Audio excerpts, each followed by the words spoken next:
بسم الله والصلاة والسلام على رسول الله وعلى آله وصحبه أجمعين، أما بعد. السلام علیکم ورحمۃ اللہ وبرکاتہ۔ الحمدللہ، اللہ سبحانہ وتعالی کے فضل سے ہم سال کے ان بہترین دنوں میں داخل ہونے لگے ہیں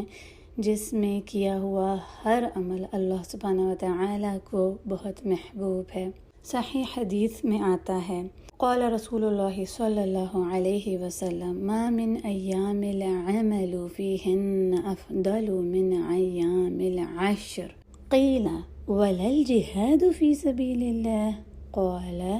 ولا الجہاد فی سبیل اللہ۔ رسول اللہ صلی اللہ علیہ وسلم نے فرمایا، اللہ سبحانہ وتعالی کو کوئی بھی عمل کیا ہوا اتنا پسندیدہ نہیں ہے جو ان 10 دنوں میں عمل کیا ہو۔ تو صحابہ نے پوچھا، کیا رسول اللہ صلی اللہ علیہ وسلم جہاد بھی نہیں؟ تو رسول اللہ صلی اللہ علیہ وسلم نے فرمایا، جہاد بھی نہیں، مگر صرف اس کا عمل جس کی زندگی بھی چلی گئی اور اس کا مال سب اس نے اللہ کی راہ میں لگا دیا اور واپس کچھ بھی لے کر نہ لوٹا۔ اللہ اکبر۔ یہ حدیث ہمیں کیا بتاتی ہے کہ ان دنوں میں کی ہوئی کوئی بھی نیکی کا عمل اللہ سبحانہ وتعالی کو بہت محبوب ہے۔ چھوٹی سے چھوٹی نیکی کو بھی حقیر نہ جانیں، اپنی عبادت کو بڑھا دیں، روزے رکھیں، اگر ہو سکے تو ان سارے ہی دنوں میں روزے رکھ لیں، نمازیں ادا کریں، نماز میں وقت لگائیں، زیادہ سے زیادہ نوافل پڑھیں، اذکار صبح اور شام کے، نماز کے بعد کے اذکار پڑھیں، دن میں بھی اذکار بکثرت پڑھیں، دعا کریں، صدقہ دیں، آپ سے جو نیکی کا کام ہو سکے آپ وہ کریں، اور سب سے بڑھ کر خیر خواہی کے کام کریں۔ اللہ سبحانہ وتعالی کو بہت محبوب ہے کہ اس کے بندے خیر خواہی کے کام کریں، تو کیوں نہ ان محبوب دنوں میں ہم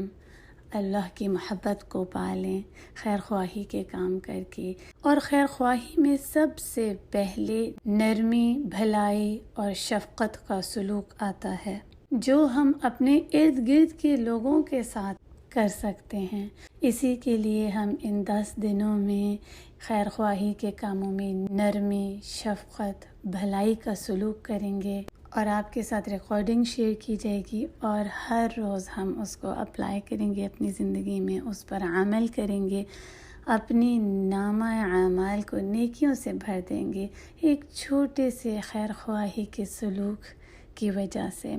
ساتھ ہی ہم ایک دعا شیئر کریں گے اور ایک ذکر، دعا آپ ہر روز پڑھیے اور ذکر بھی روز پڑھیے، اپنی عبادت کو بڑھا دیجیے۔ القاسم ابن ایوب بتاتے ہیں کہ سعید بن جبیر رضی اللہ عنہ ان ذوالحجہ کے پہلے 10 دنوں میں اپنی عبادت اتنی زیادہ بڑھا دیتے تھے، اپنے آپ کو تھکا دیتے تھے عبادت کر کے۔ دیکھیں ہمارے سلف میں ہمارے بزرگوں نے کتنی عبادات کی، تو ہم بھی کوشش تو کریں جتنی بھی عبادت ہو سکے ان 10 دنوں میں عبادت کر کے اللہ کو راضی کر لیں، کیونکہ نیکی کا کوئی بھی عمل اللہ سبحانہ وتعالی کو جو ان 10 دنوں میں کیا جائے اللہ سبحانہ وتعالی کو بہت محبوب ہے۔ اور یاد رکھیں کہ رسول اللہ صلی اللہ علیہ وسلم نے فرمایا ہے کہ کوئی بھی دن بہتر نہیں ہے اللہ کے ہاں جتنا یہ 10 دن، اور ان میں جو بھی عمل کیا جائے وہ بہت ہی پسند ہے اللہ سبحانہ وتعالی کو، تو بڑھا دو، یعنی بکثرت پڑھو، تحلیل لا الہ الا اللہ، تکبیر اللہ اکبر، اور تحمید الحمدللہ، وآخر دعوانا ان الحمد للہ رب العالمین۔